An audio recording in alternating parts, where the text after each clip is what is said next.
Hola, ¿qué tal? Muy buenas tardes. Soy Rosalba Mejía, subdirectora del Museo de las Constituciones de la UNAM. Les doy la bienvenida a este espacio de la charla del mes en el museo. Estamos transmitiendo desde las plataformas de la Coordinación de la Universidad Abierta y de Educación a Distancia de la UNAM, a quienes agradecemos su apoyo para hacer posible estas actividades en línea. Esta charla se transmite en vivo por el canal de Facebook del Museo de las Constituciones. Y a quienes nos ven desde esa plataforma, les invito a dejarnos sus comentarios y preguntas en el chat a lo largo de esta charla. Para quienes no conozcan el museo, se los presento. Voy a compartir pantalla. Se trata de un museo universitario localizado en el centro histórico de la Ciudad de México, en lo que era conocido como el antiguo barrio universitario.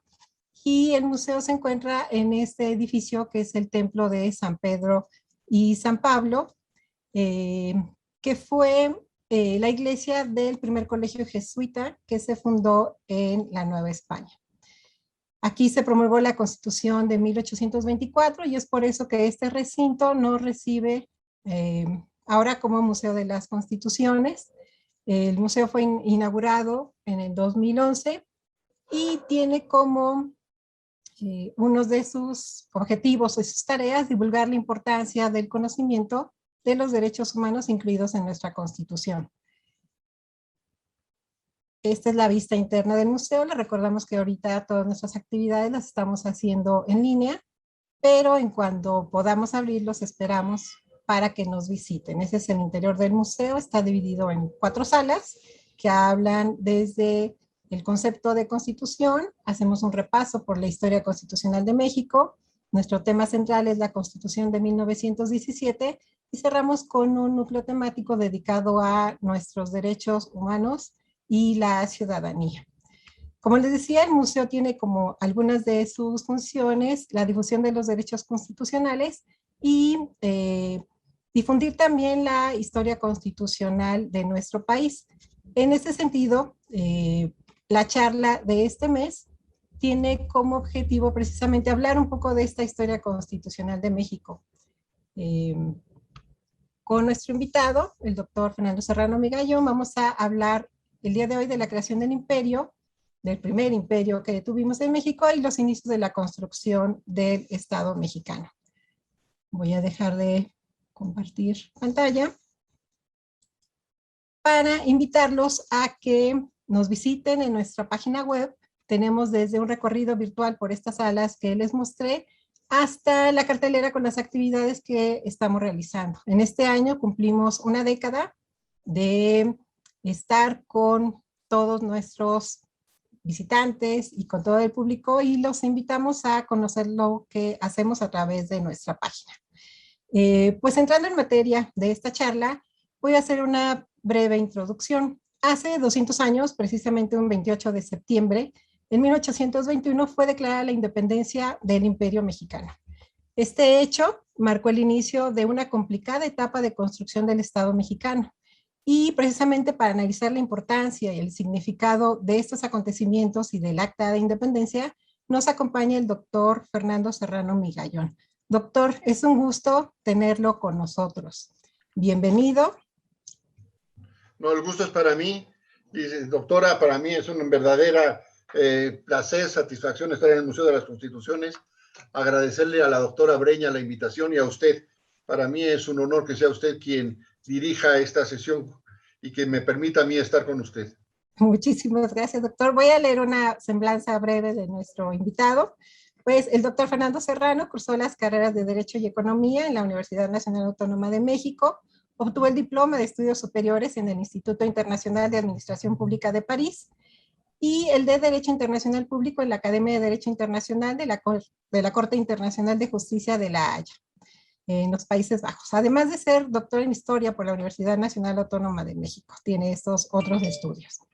Es profesor de la Facultad de Derecho de la UNAM y también ha sido profesor investigador del Centro de Investigación y Docencia Económicas e investigador nacional del Sistema Nacional de Investigadores. Entre muchos libros, yo destaco los que nos competen a nuestro tema. Es autor de La vida constitucional de México, La ley y su proceso, Desarrollo electoral mexicano, El grito de independencia, Isidro Fabela y la diplomacia mexicana y la propiedad industrial en México. Dentro de su trayectoria profesional fue director general de Derecho de Autor y del Instituto Nacional de Derecho de Autor de la Secretaría de Educación Pública, abogado general de nuestra máxima casa de estudios y director de la Facultad de Derecho. Pues, doctor, bienvenido de nuevo y le comento cuál va a ser la dinámica también a los que nos están viendo desde Facebook. Vamos a tener una charla con el doctor a partir de 4 preguntas y al final tendremos un espacio para retomar sus comentarios y dudas que les pido nos vayan escribiendo en el chat del Facebook. Les recuerdo que estamos en la charla mensual del Museo de las Constituciones de la UNAM y vamos a empezar entonces. Doctor, como comentaba hace ratito, el 28 de septiembre de 1821 fue proclamada el Acta de Independencia del Imperio Mexicano. Platíquenos cuál fue el contexto histórico de este hecho.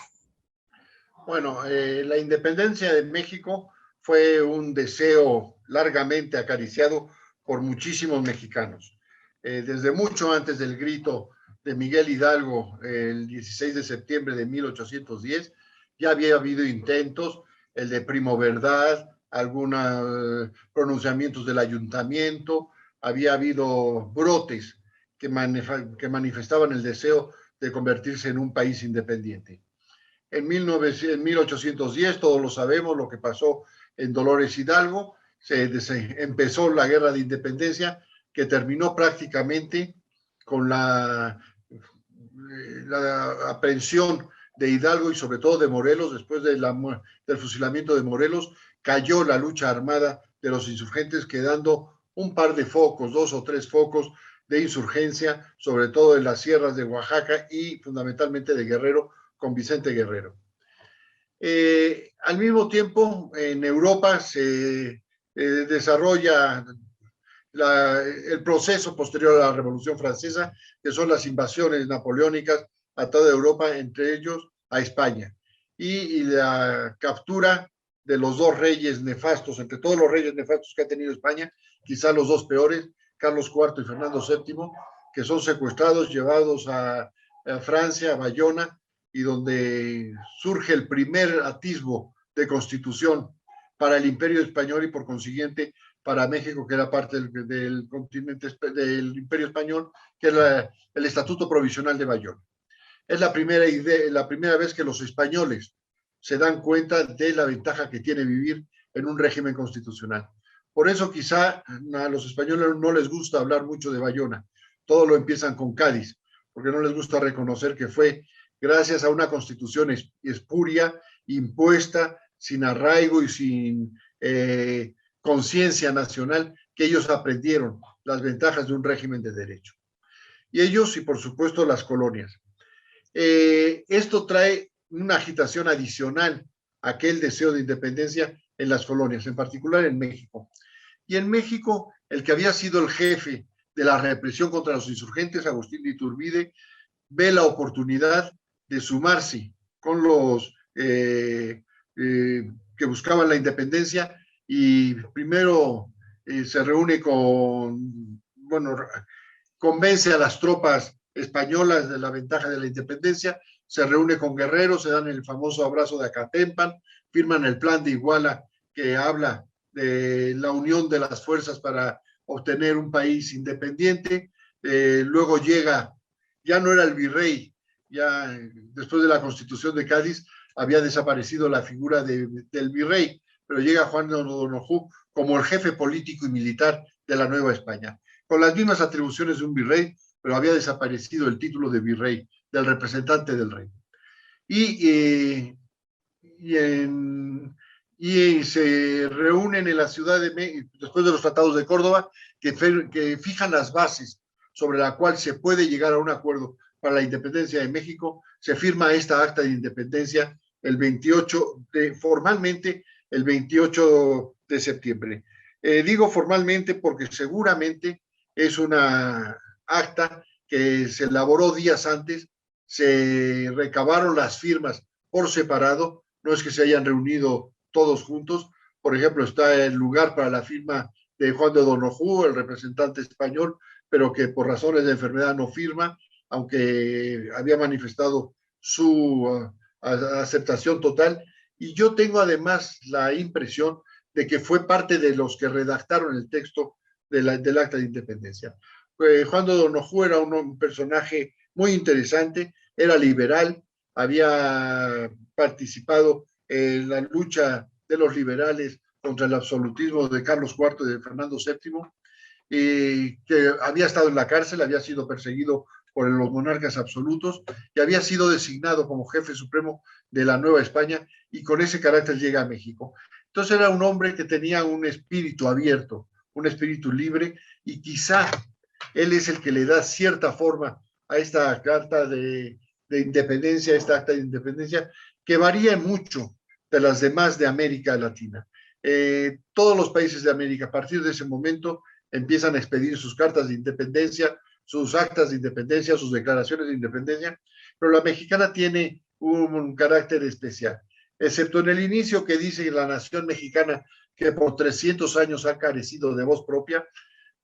No hay una lista de reclamos hacia las autoridades españolas, hacia la invasión, como sí hay en casi todas las demás de América Latina. ¿Y qué significa este acta?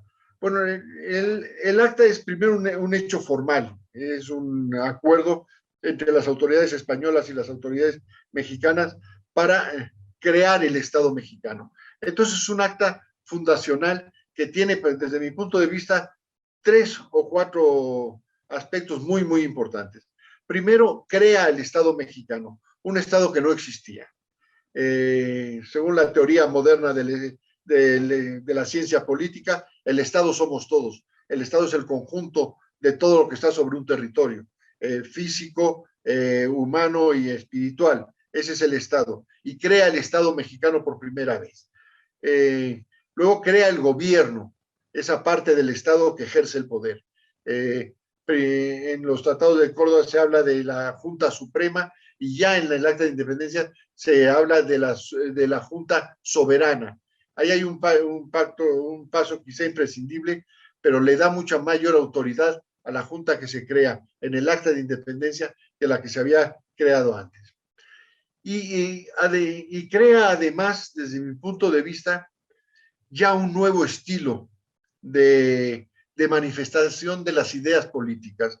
Hasta ese momento había sido la orientación, el formato, el esquema, las costumbres españolas, y aquí ya se empieza a ver una variante.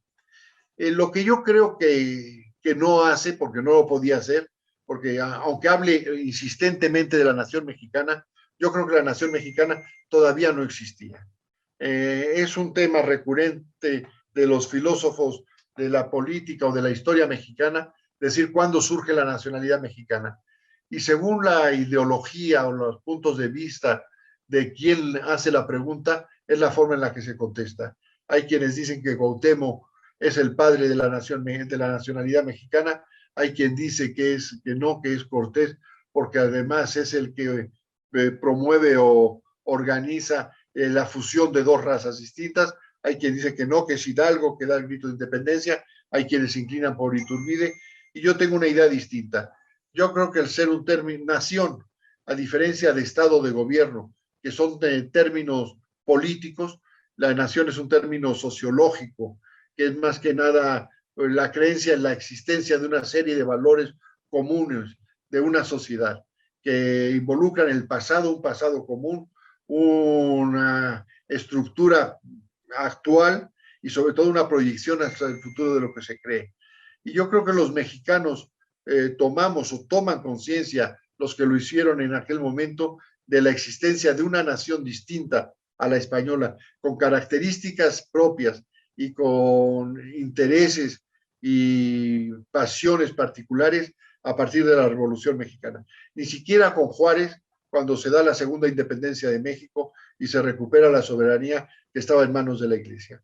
Yo creo que todos estos han sido pasos muy importantes, pero la verdadera conciencia de una existencia, de una forma de vida política, social, distinta a la que había hasta ese momento, yo creo que es a partir de la Revolución Mexicana cuando hay esos grandes trayectos de personas de la división del norte hacia el sur, de la división del sur hacia el norte, y los mexicanos, gracias a quizá la red de ferrocarriles establecida por Porfirio Díaz, nos conocemos unos a otros, nos entendemos y tenemos esa conciencia común de saber quiénes somos y qué queremos como sociedad. Gracias, doctor. Precisamente en el sentido de lo que de esto último que nos comenta, llama la atención que en el acta México se declaraba soberano e independiente de España. El Imperio Mexicano se declaraba soberano e independiente de España. ¿Qué significa esto en términos políticos y prácticos? Bueno, significaba la creación de un Estado nuevo, con lo que esto implica. El Estado tiene dos tipos de soberanía, la soberanía interna y la soberanía externa. La soberanía interna también tiene dos facetas, lo que los romanos llamaban el imperium y el dominium. El imperium es hacer valer las leyes en su ámbito de autoridad, es decir, en el territorio, y el dominium es el poder disponer de los bienes materiales que hay en ese territorio. O sea, que las leyes fueran válidas y que se aplicaran en ese territorio físico que existía. E internacionalmente abre las puertas para que México fuera reconocido como Estado independiente por el resto de las naciones. Según las doctrinas más o menos modernas del derecho internacional, un Estado ingresa a la comunidad internacional en el momento en que ya es reconocido por otro Estado. En ese momento se le abren las puertas para ser un sujeto de derecho internacional. Y eso es lo que pasa con esa declaración de independencia, que podía venir conjunta o no. O sea, hay muchos estados que han perdido la independencia y luego la vuelven a adquirir.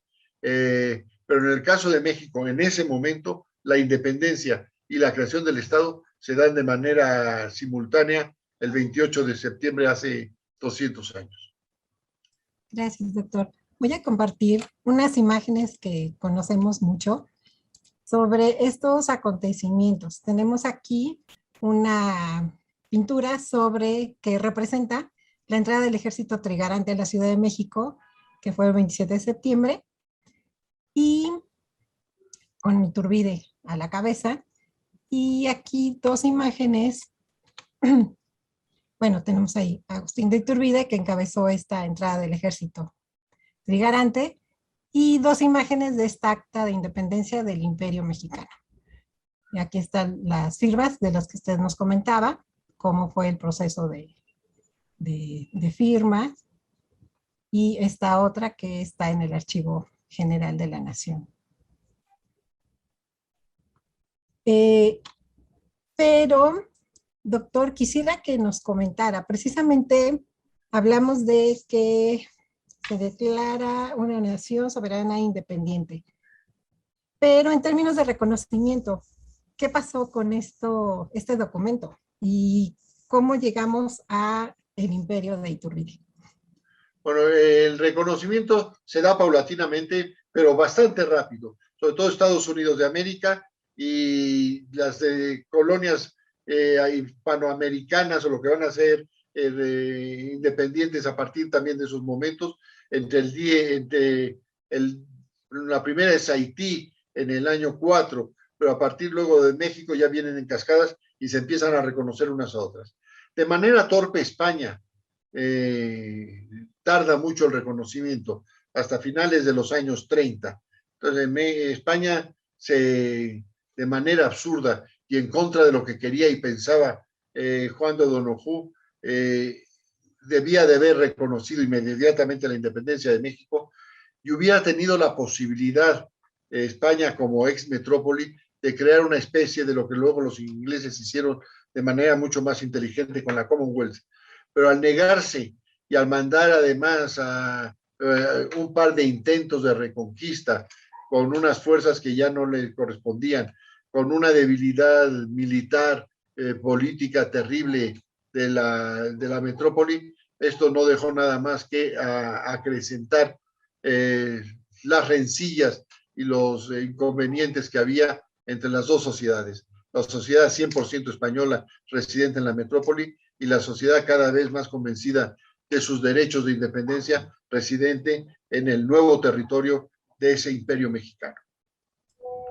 Nos comentaba hace ratito que las bases para esta declaración de independencia fueron el Plan de Iguala y los Tratados de Córdoba. Y en uno de sus libros, como en el libro de la Vida Constitucional de México, tiene una frase que me llamó la atención y la cito aquí. Dice, la invención del imperio coincidía con la construcción del Estado. Hablando de eso y retomando estas bases de estos documentos, ¿qué más nos puede comentar sobre cómo se pretendía construir ese Estado? Nos hablaba ya de la Junta Soberana, pero ¿qué más se dijo en esos documentos que iba a hacer México como nación independiente para constituirse como Estado? Mire, todas las naciones, todos los países, todos los estados funcionan a través de mitos. No es solamente que se dé en los países pequeños o del tercer mundo. Quizás si pensamos en los países más adelantados pasa lo mismo. Nadie puede creer que en Francia Rolando el Furioso en Roncesvalles detuvo a los moros estando herido en la cabeza ya con los sesos, pero se mantuvo en pie para que los moros no entraran a Francia, o que el Cid muerto en un caballo vencía a los moros nada más cuando lo veían, o que en Roma Rómulo y Remo fueron amamantados por una loba, o que Estados Unidos Franklin pudo lanzar una moneda de plata de una orilla a la otra del río Potomac. Pero bueno, estos son mitos que fortalecen las identidades nacionales. Entonces yo creo que el acta de independencia en México tiene ese carácter también, es un mito. Primero habla del Imperio Mexicano y hace referencia a 300 años. Si hace referencia a 300 años, se refiere exclusivamente a la caída de la Gran Tenochtitlán, a esa parte del territorio que se estaba declarando independiente que pertenecía al Imperio Azteca, pero no a todo el imperio que se estaba creando. O sea, lo que era la Capitanía General de Guatemala había sido mucho posterior, no eran 300 años, lo que pasó en Chiapas, lo que pasó en Nueva Galicia, se consideraba la América septentrional. Entonces, la referencia se hace al Imperio Azteca, aunque de manera errónea y simplemente para justificar los 300 años y la fecha, que es 300 años juntos, de 1521 a 1821. Luego, la idea original era, no tanto en el Acta de Independencia, pero sí en los Tratados de Córdoba, traer a un monarca de la estirpe de los Borbones de España, lo cual se abandona inmediatamente, primero por la reticencia de los propios españoles y luego porque los mexicanos tampoco tenían muchísimo interés en que vinieran. Y esto lo aprovecha Iturbide, yo creo que con una intención aviesa desde antes de poderse quedar con el poder. En esto le hizo un gravísimo daño a al naciente Estado mexicano al proclamarse emperador y al crear las divisiones que en ese momento eran inútiles todavía. Primero, se separa de los viejos insurgentes encabezados por Guerrero. Se enemista con los antiguos luchadores por la independencia. Los que lo habían acompañado en la consumación de la independencia, que no eran monárquicos, también se separan de él. Tenemos que hablar de Mier y todos los diputados que en el 24 proclamarían la República Federal. Dentro de la misma ala monárquica de él estaban divididos. O sea, tenemos que hablar de otro tipo inmundo que también le hizo muchísimo daño a México, que es Antonio López de Santana. Entonces, esa ambición y esa egolatría desmesurada de Iturbide, que organiza a su lugarteniente Pío Marcha a que dé una especie de golpe de Estado o golpe de mando para proclamarse emperador, lo único que hace es debilitar al naciente Estado mexicano. Naciente Estado mexicano que como consecuencia al principio pierde todo lo que es el América Meridional, es decir, de la Capitanía General de Guatemala y de Yucatán hacia el sur, se pierde todo Centroamérica hasta lo que hoy es Panamá, y también se da pie a que los americanos ambiciosos y con esto pretexto, pero hubieran si no buscado cualquier otra, pudieran empezar a pedir o a lograr apoderarse de parte del territorio mexicano. Gracias, doctor. Voy a compartir unas imágenes precisamente de este episodio, esta alegoría de la coronación de Iturbide como emperador de México. Y también esta otra imagen del escudo de armas de Agustín, ¿no? Este imperio, doctor, pues fue breve. Sin embargo, podemos detectar ahí, ya usted lo ha comentado en su intervención anterior, pues los problemas que resultaron y que condenaron a la difícil creación al proceso de construcción de este Estado mexicano recién independizado. Además de lo que nos comentó, ¿qué otros problemas tuvo México en este periodo? Hablamos de que en el 21 se independiza, del 22 al 23, menos de un año dura este imperio de Iturbide. Sin embargo, en este periodo ya empiezan a detectarse esos problemas que van a ser de mediano y largo plazo y que van a constituir pues obstáculos para la creación de este Estado mexicano. Si me permite, voy a invitar a los que nos están viendo para que nos dejen sus comentarios y preguntas en el chat, mismos que retomaremos al final de esta charla. Les recuerdo que estamos en la charla mensual del Museo de las Constituciones.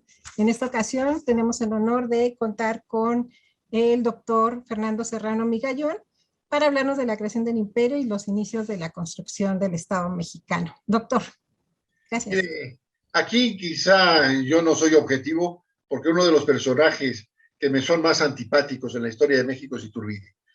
Y yo creo que mucho se debe de lo que pasó, se debe a su frivolidad. Cuando en un momento tan grave como es la construcción de un Estado, la formación de un gobierno y el establecimiento de una nueva sociedad, que era lo que tenía entre manos, él se dedica a la frivolidad. Su preocupación es cómo van a ir vestidos los chambelanes de palacio, cuál va a ser el uniforme que van a tener los gentiles hombres del emperador, cuál va a ser, cómo se van a designar a las damas de compañía de la emperatriz, qué cargo, qué título nobiliario le iba a dar a su padre. Si él era emperador, ¿cuál era el título que podría tener el padre del emperador? ¿Cómo se iba a llamar? ¿Cuál era el título que iba a tener su hijo? Si en España era el príncipe de Asturias, y en Francia y en Inglaterra el príncipe de Gales, y en Francia el delfín, ¿cómo se debía de llamar el heredero a la corona de México? Y entonces se va por estas fusilerías que lo único que hacen es distraer la atención a los verdaderamente graves problemas que había. Esto junto con un malestar general cuando se llega a obtener un triunfo que no produce los frutos que se esperan, que fue lo que pasó, porque bueno, sí, la independencia, y después de la independencia todos íbamos a ser felices, ¿no? Y después de la independencia todo seguía igual. Es más, había que tener mayor esfuerzo y dedicarse más a construir al Estado mexicano. Y entonces eso debilitó mucho más al Estado mexicano. Esto unido a esa imagen del federalismo. Yo tengo, por el contrario, una magnífica impresión de la creación y de la constitución del federalismo mexicano, que a diferencia de muchas de las doctrinas que circulan, desde mi punto de vista, no fue para nada una copia del federalismo norteamericano. El federalismo norteamericano surgió por una idea muy clara, que era unir 13 colonias que estaban separadas para hacer un Estado mayor y más fuerte. Y en México, que veníamos desde siempre y desde las dos carreteras que conducen a la creación del Estado mexicano, de regímenes autoritarios, de todos los regímenes de las culturas ancestrales, todos eran centralistas y autoritarias. El tlatoani, el jefe, el tribal, el caudillo de cada una, sean mayas, oltecas, olmecas, aztecas, todos estaban centralizados en una persona con un poder absoluto. Lo mismo pasaba en España. Entonces, la forma de crear un equilibrio para el ejercicio del poder es crear poderes locales, poderes que sirvan de contrapeso a ese poder central que tiene el poder central, federal o el poder central. Y entonces se crean estos gobernadores o estos jefes locales que sirven de contrapeso. Y esto hace que el federalismo mexicano, excepto 2 o quizá 3 lapsos pequeños que ha habido de centralismo, ya creo yo que haya arraigado como la forma de Estado definitiva del Estado mexicano. Es una forma que nos permite, o que permite sobre todo a quienes viven en provincia, tener un parapeto para las injerencias de la autoridad central mucho más efectiva que si estuviéramos en un Estado central. Gracias, doctor. Tenemos unas preguntas en el chat. Si gusta, empezamos con ellas. Adelante. ¿Qué hay de cierto en que Iturbide redactó el Tratado de Córdoba? Bueno, yo creo que participó, desde luego, y yo creo que sí se hizo fundamentalmente con sus puntos de vista. Que haya sido él, yo creo que no. Yo sí creo que tanto en Córdoba, en Iguala más tu injerencia de Iturbide, pero tanto en Córdoba como el Acta de Independencia, yo veo la mano de O'Donoghue mucho más clara, y de otros coadyuvantes en la redacción. Se ven las dos, son dos textos muy equilibrados, donde toman en cuenta prácticamente a 2 o 3 partes que posiblemente podían estar en conflicto. Gracias. César Colín nos pregunta, bueno, lo agradece al doctor por compartir su conocimiento, y su duda es, ¿qué pasó con los proyectos de constitución elaborados durante este primer imperio? Bueno, hubo un proyecto de estatuto provisional del primer imperio que iba a regir en tanto se expidiera la Constitución. Pero las diferencias entre Iturbide primero la Junta Gubernativa y luego el Congreso Constituyente iniciaron inmediatamente y quedaron en eso, simplemente en proyectos. Ahora hay un proyecto que se desconocía, que ha descubierto el historiador Jaime del Arenal y que está a punto de ser publicado en un libro en donde aparece ese primer proyecto. Es una lástima que esa frivolidad de Iturbide haya dado al traste con una posibilidad de una evolución pacífica dentro de las normas constitucionales.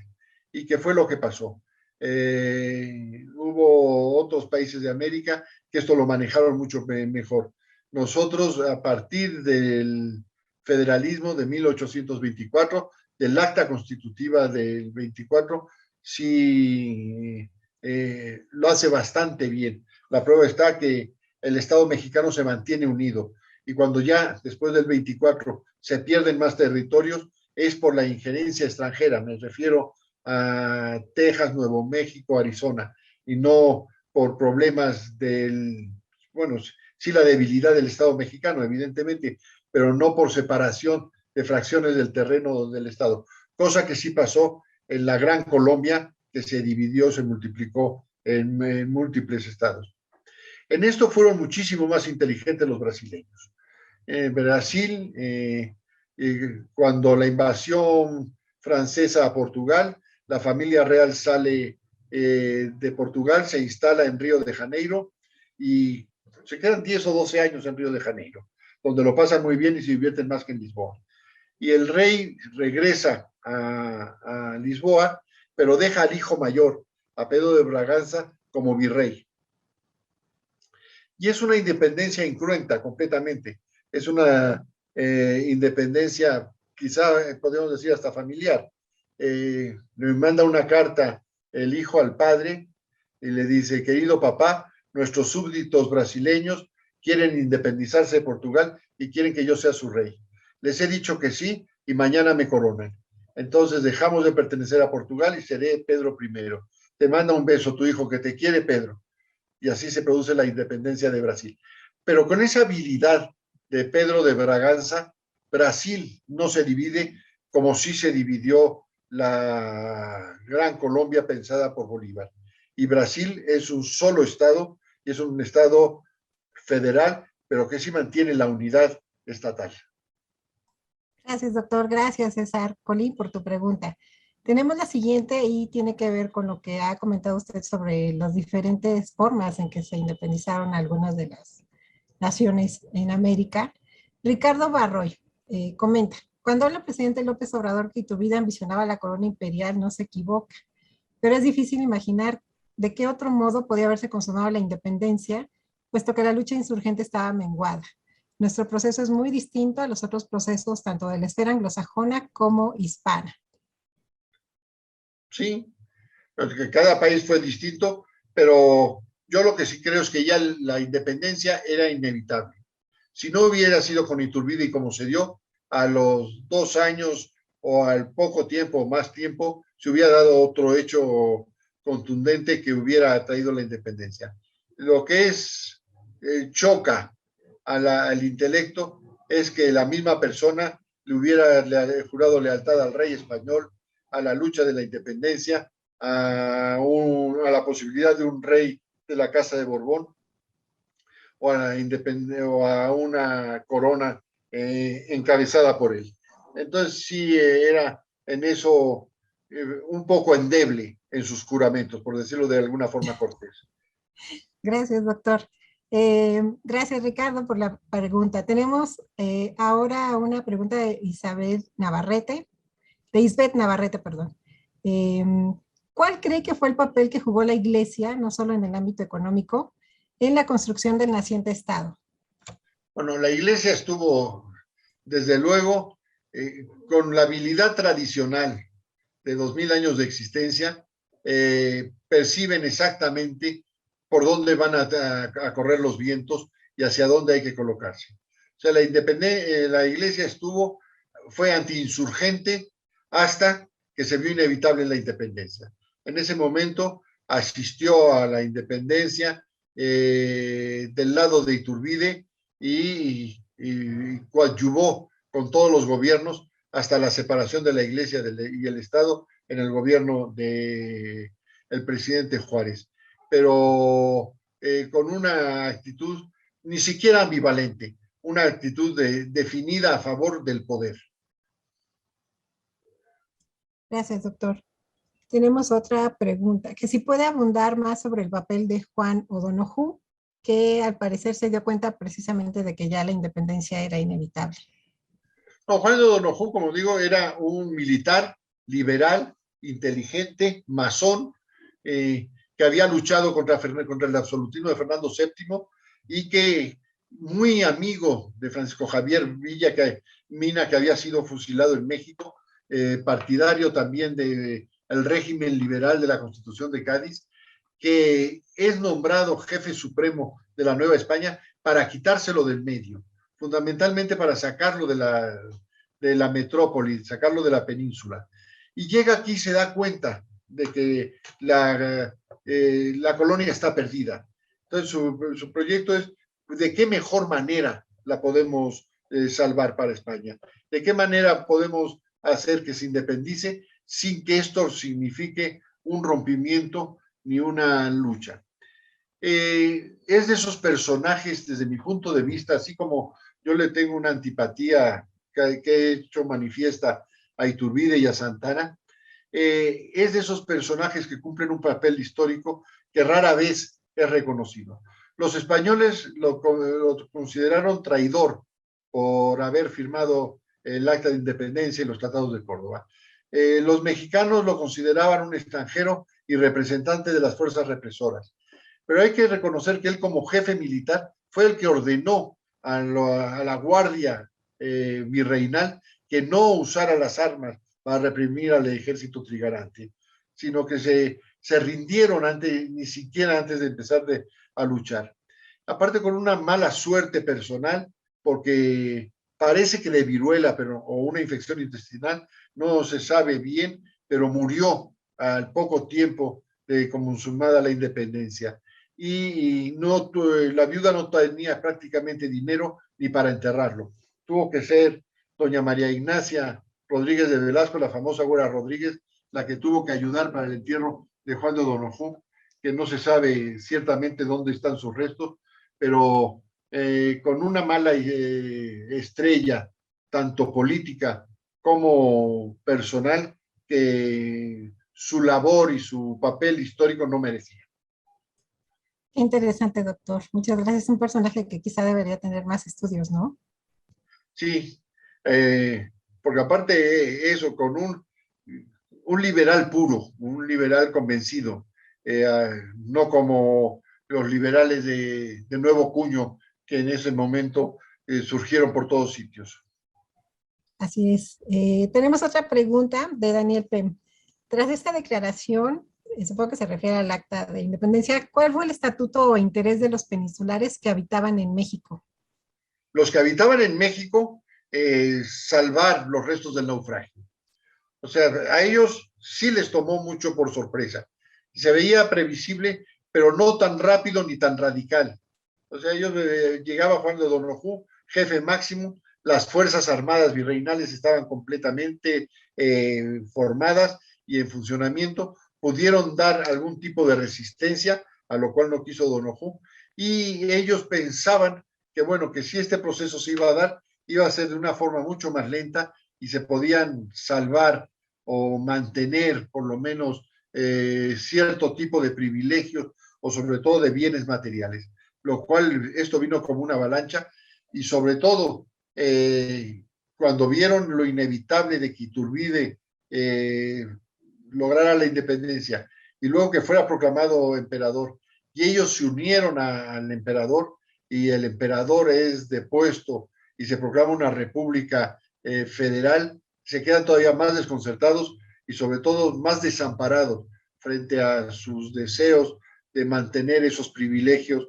que se afectaban por decisión política, pero sobre todo la inestabilidad económica afectó radicalmente la producción y el nivel de vida de los mexicanos. Gracias, doctor. Gracias, Daniel, por la pregunta. Y tenemos otra que tiene que ver con esta, sin duda. Eh, ¿Por qué había un ejército o por qué había tropas españolas en San Juan de Ulúa? ¿Qué pasó con esto? Bueno, San Juan de Ulúa era un fuerte militar. Cuando lo que pasa es cuando se produce la independencia, ellos se niegan a rendirse y se hacen fuertes en San Juan de Ulúa y ahí se mantienen encerrados hasta, no sé si son 8 o 10 años después, en que por negociación con el gobierno mexicano son autorizados a salir de San Juan de Ulúa, son despedidos con todos los honores hasta Veracruz para que tomen el barco y son despedidos prácticamente como héroes por haber mantenido la lealtad a la metrópoli. Pero era un fuerte militar, como había por todos sitios, y no sé si ustedes conocen San Juan de Ulúa físicamente. Es un islote donde es muy fácil aislarse si se tiene una estrategia lógica. Lo mismo pasa por ejemplo, ¿por qué cae la constitución de Cádiz se hace en Cádiz, cuando es una población perdidas del sur de España? Que no me oigan los gaditanos porque se van a enojar. Pero bueno, es una casi isla separada de tierra con una sola lengua, ahora ya está mucho más comunicada, por una sola lengua unida a la península, que era muy fácil de cortar. El mar estaba en manos de Inglaterra, Napoleón no podía llegar, y entonces por tierra esa lengua era muy fácil de detener. Entonces se aíslan en Cádiz por lo inaccesible que es para las fuerzas enemigas. Lo mismo pasó en San Juan de Ulúa. San Juan de Ulúa es un islote que se mantiene completamente aislado por lo difícil que es tomarlo. Y la permanencia de esas tropas alimentaba estas noticias de alarma de una posible reconquista, sobre todo si España se tardó 15 años en reconocer la independencia, ¿no? Pero era más una idea de los mexicanos que una realidad, porque la expedición de Sáenz de Baranda ni siquiera llegó a San Juan de Ulúa. Era como un deseo político o de conquista más que una posibilidad real de recuperar lo que ya habían perdido. Así es, hablando del terreno de las realidades, ¿no? Em, Doctor, tenemos una pregunta que yo creo que con esa vamos a cerrar esta charla. Em, César Colín nos dice que abusa de nuestro tiempo. Al contrario, César, muchas gracias por participar. Y pregunta, esta es como la pregunta de los 64,000, doctor. ¿Cómo o qué se requiere para estudiar la historia constitucional decimonónica? Bueno, primero que le guste a uno. Hay pocos países en el mundo que tienen una vida constitucional tan rica y tan variada como México. Miren, yo creo que quizá México y Francia son los dos países que tienen una vida constitucional tan rica y tan variada. Y no tenemos tantas constituciones. Lo que pasa es que las constituciones que tenemos han significado o han sido prototipos de diferentes maneras de pensar. Para volver al caso de Francia, Francia tuvo 4 monarquías, entre Orleans y Borbones, 2 imperios y 5 repúblicas. Entonces sí representa una gama de formas de organización política muy variadas. Y en México tuvimos primero textos impuestos, que son Bayona, impuesto por los franceses, y Cádiz, impuesta por los españoles. Luego tenemos textos que sin ser constituciones sí tienen caracteres o características de constitución. Desde el decreto de Hidalgo de 1910 en Guadalajara, con la suspensión de las alcabalas y la libertad de la prohibición de la esclavitud, libertad de los esclavos, hasta los sentimientos de la nación, los principios constitucionales de López Rayón, el Congreso de Chilpancingo, la Constitución de Apatzingán, que si no fueron constituciones en el sentido de haber regido, sí representan lo que Carl Smith nos llamaría como la parte ideal de una constitución. Entonces, esa parte que no es un texto vigente, válido, legislado, positivo, pero que sí representa el deseo por lo menos de una amplia gama de la población. Luego tenemos lo que estamos discutiendo o comentando en este momento, que son los textos fundacionales del Estado mexicano. Los tratados de Córdoba, el Plan de Iguala y el Acta de Independencia. Esto crea el Estado mexicano. Y luego tenemos primero un imperio, luego una república federal, luego una república central, luego una constitución no codificada, son las 7 leyes, que son 7 leyes parciales que se unifican en una. Luego tenemos otra vez una constitución federal. Luego tenemos las leyes de reforma, que no es una constitución, pero son desde luego partes integrantes de lo que luego sería la Constitución del 57, que le recuperan para el Estado mexicano la soberanía. Porque miren ustedes, se habla mucho de la separación de la Iglesia y el Estado. Y da la impresión que es una separación administrativa, que es una oficina que antes estaba adscrita a un señor y ahora deja de serlo. Y no, la separación de la Iglesia y el Estado fue mucho más profundo que eso. La vida personal y civil de los ciudadanos estaba en manos de la Iglesia. Para que un hombre pudiera vivir jurídicamente, tenía que tener acta de bautismo, no un acta de nacimiento. Para poderse casarse tenía que ser una ceremonia religiosa. Para poder morirse y poder ser enterrado, tenía que ser católico y morir y enterrarse en sagrado. Los que vivían en pecado, eran ateos o no profesaban la religión católica, en los cementerios había una sección a la entrada que no estaba dentro del cementerio y la tierra no estaba bendita, no era bendita ni había sido bendecida por ningún sacerdote, donde eran enterrados los que seguramente estaban en el infierno y tenían que estar ahí. Eso pasa en cuanto surgen los cementerios civiles. Entonces, la vida del individuo pasa del ámbito religioso al ámbito cívico, al ámbito estatal. Independientemente, esto no afecta a sus creencias religiosas. Si uno quiere, además de registrar a un niño en el registro civil, lo quiere bautizar o lo quiere circuncidar, está en su pleno derecho. Pero lo que sí es evidente es que ya está en el ámbito civil. Y si estas partes de las leyes de reforma que separan la Iglesia del Estado no es simplemente la creación de una separación formal. Es recuperar para la soberanía nacional la vida de los ciudadanos. Y luego tenemos un segundo imperio, que también peca como el primero, un estatuto provisional que no prospera de eso. Luego la Constitución del 57 y luego la Constitución del 17, con todos los vericuetos para su promulgación y, desde luego, una magnífica Constitución que, aparte, dado en el año en que estamos, ha tenido más de 110 años de vida, con una, yo creo que con una potencialidad todavía para muchísimos años más. Muchas gracias, doctor, por Si les interesa la historia constitucional del siglo XIX, se van a divertir muchísimo indagando todos estos vericuetos. Y no tanto desde el aspecto jurídico, si me permite, doctora, ¿me puedo...? Claro, claro, por favor. No es tanto los vericuetos políticos o jurídicos que tiene cada una de las constituciones, sino lo que es más interesante, ¿por qué surge una constitución? ¿Qué pasó en ese momento para que esa constitución surgiera? ¿Y por qué termina esa constitución?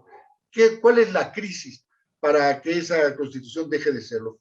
¿Por qué se modifican esos factores reales de poder de los que nos hubiera hablado Ferdinand Lassalle? Entonces, es un tema inacabable y si le interesa, tiene usted material para entretenerse y disfrutar una historia apasionante como la historia de México. Así es, gracias, doctor. Pues César, además, te invitamos a que consultes la página del museo, www.museodelasconstituciones.unam.mx. Allí tenemos todas las constituciones decimonónicas y, bueno, por supuesto, la constitución del 1917, para que si tienes interés en esos documentos, los leas. Todos los documentos están en PDF, son descargables, tienen una pequeña introducción, pero si me permiten tantito, me voy a mover un segundo de la cámara, porque les recomiendo pues este libro del doctor Serrano, que es la guía básica para estudiar las constituciones de México. Se llama Las Constituciones de México, precisamente fue publicada por el Colegio de México. Con eso yo creo que puedes empezar a interesarte por todas estas historias alrededor de nuestras constituciones y, como dice el doctor, revisar los vericuetos que tuvo la creación de cada una de ellas. Doctor, Ney Villamil nos escribe y comenta: óptima fecha para el análisis de nuestra Constitución por un doctor jurista e historiador. Felicidades, doctor Serrano. Eisber Navarrete también le agradece y lo felicita y comenta: hoy aprendimos mucho a su lado. Muchísimas gracias a ustedes, al contrario, al doctor Villamil, mil gracias. Ney. Pues, doctor, estamos llegando al límite de la hora. Pues no me queda más que volver a agradecer su participación, siempre tan interesante, y invito a quienes nos están viendo a que consulten nuestra página y estén al pendiente de nuestras actividades. Les anuncio que la charla del próximo mes va a ser el martes 26 y el tema a tratar va a ser el de fútbol y la discriminación. A propósito de este desafortunado grito homofóbico, tendremos la presencia del doctor José Luis Gázquez de la Facultad de Ciencias Políticas y Sociales y hablaremos pues de todo lo que cruza este deporte que apasiona a muchos, pero que también es una muestra de pues estas emociones que no se deberían, o estas actitudes que no deberían darse en esta cancha deportiva, que pues es la discriminación, la xenofobia y demás. Los invito a hacer una charla muy interesante. Tenemos los últimos comentarios, doctor. Magnífica charla de Zamora Ben. Carlos René Martínez Martínez también lo felicita por la ponencia y es una gran referencia, su libro, y una gran lectura. Marcos Mollado Estrada también nos felicita, fue una excelente plática. Pues, doctor, muchas gracias. Despedimos. Doctora, muchísimas gracias a usted, al museo, y de verdad para mí ha sido un placer.